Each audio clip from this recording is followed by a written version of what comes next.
So you go back 8 generations, you said. Why don't we Hmm. start at the very far back and Okay. you can just talk about things that are interesting or Okay. That the one that's the eighth back would be William and Catherine Snodgrass.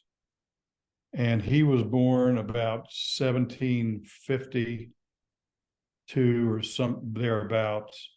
And he came from, we believe he came from Ireland. They were Scotch Irish. He and several of his brothers came probably in the well, probably the 1760s or 70s. I don't really know.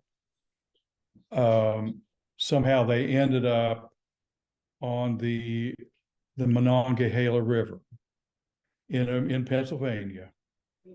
Probably, I think it may have been Fayette County at that time or Greene County.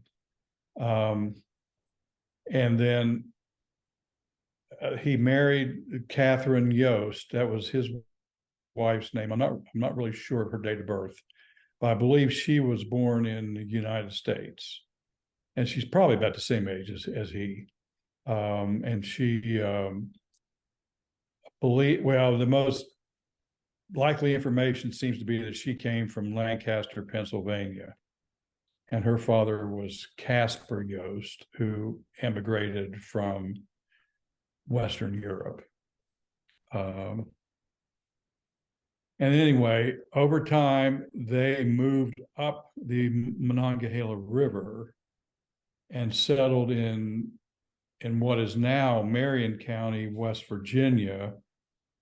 Back then, and I'm talking about, I think it would be the 1770s. Mhm.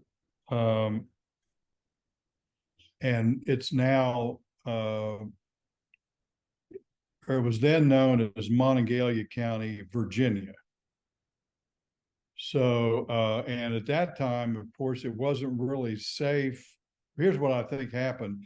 I think they moved back and forth between Pennsylvania and West Virginia, depending on how safe it was from Indian raids and so on. Mm. Um, they lived close to there were multiple forts along there, along the river, and in the area that were used by the local families to congregate when they were under threat of attack. Mhm. There was one called Prickett's Fort, which was probably about 5 miles from where they lived in